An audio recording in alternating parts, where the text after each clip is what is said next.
Elizabeth had a vision once she could see yoga evolution community. When she shared it with me, I was touched so very deeply. So I came to Sycamore for a little while to do a bit of yoga and to change my style. Gonna take it home and live into it every day. Beginning each day, sitting so still. Tommy said it's easier than the walk uphill to the yoga dome for asanas to get real.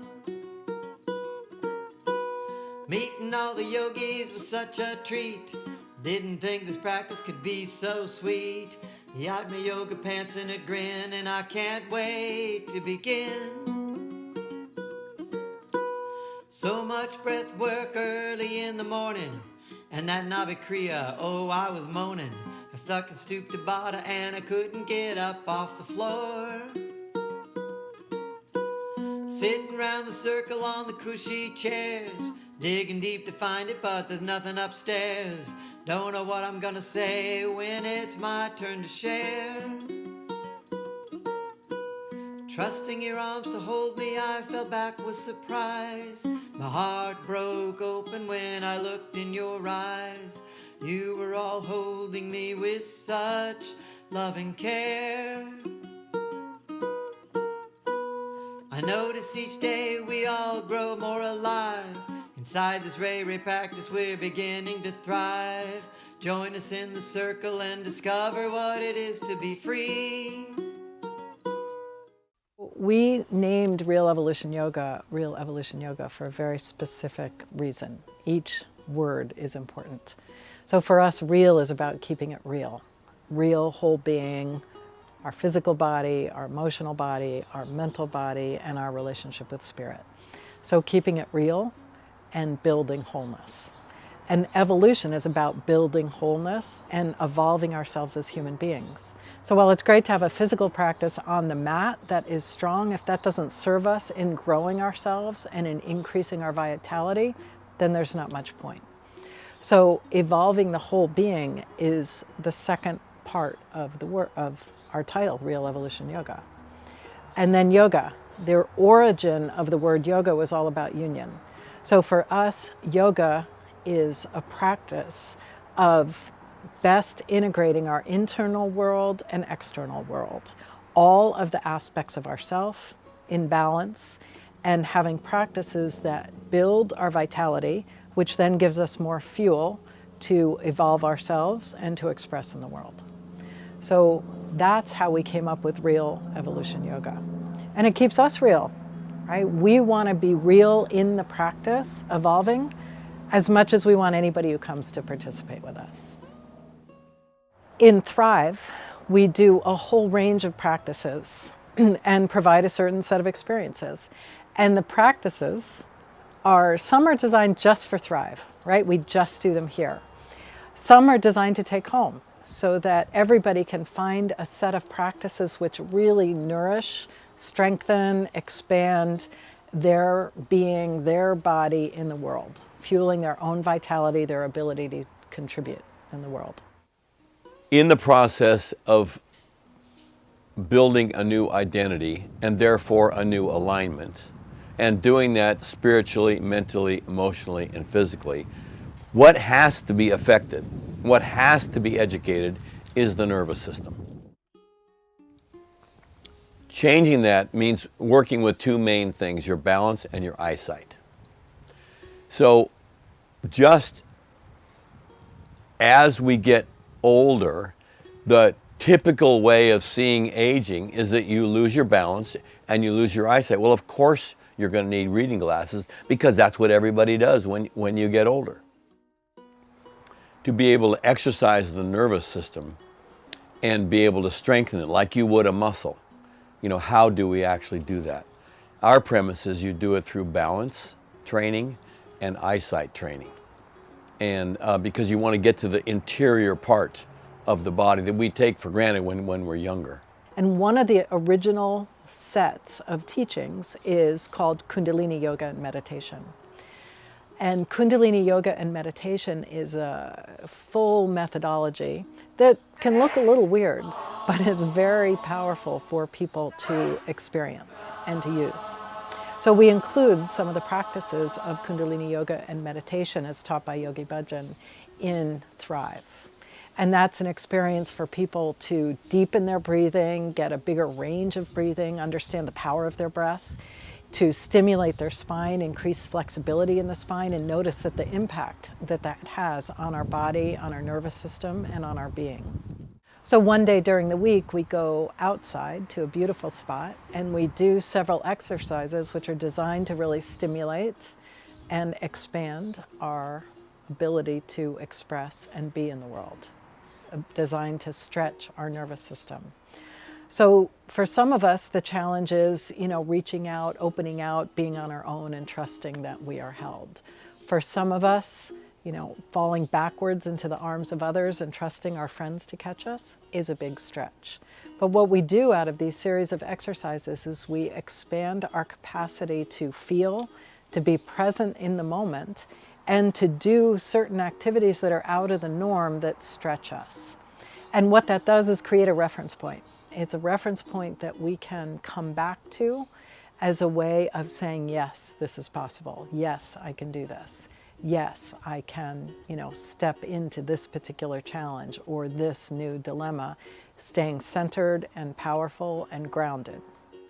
What really got me to come was the intuition that I was slowly closing my life down at this age, and that Tom and Elizabeth had something to offer me to recapture my own vitality and my own commitment to being fully alive.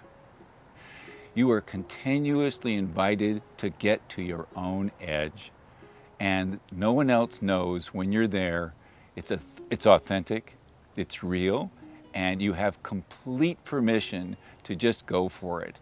And I did, and I kept going for it, and I kept supporting my teammates, and it was just a breakthrough kind of day. I came back with an openness and awakeness and an alertness that I haven't felt in a long time. I was born with both legs, but as I grew, the one did not develop correctly. So I have a prosthetic limb, and today in practice, I even took it off while practicing, so I can just get in poses in the best way I feel I should be in them. I like to really go with that philosophy, like yoga is for everybody. Like it's any body type, big, small, tall, short, missing limbs, all your limbs. I just think it's for everybody, and I just really want to push that through to anyone. And I guess I just can go home knowing that conversation, deep emotional conversation exists.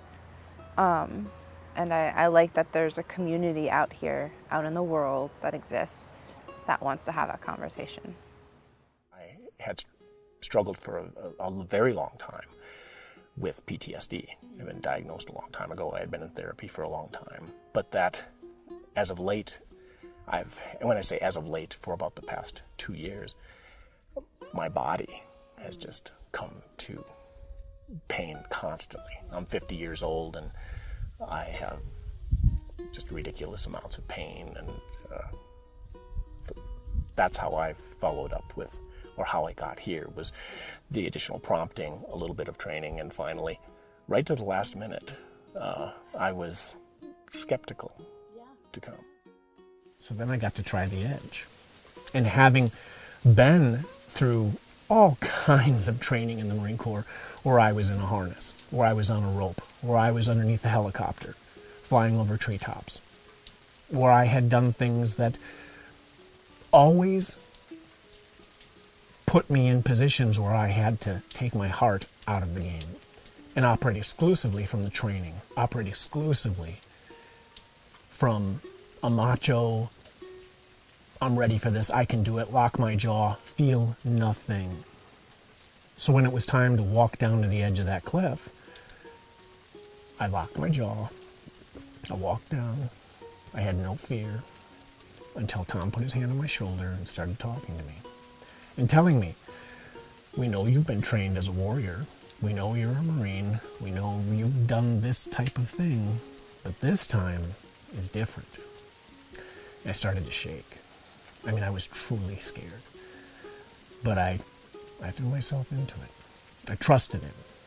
I trusted that what was happening here, the only way for me to truly get the full benefit of what was happening here was to trust him. So I leaned out over that rock and I wept and I moaned, for lack of a better term.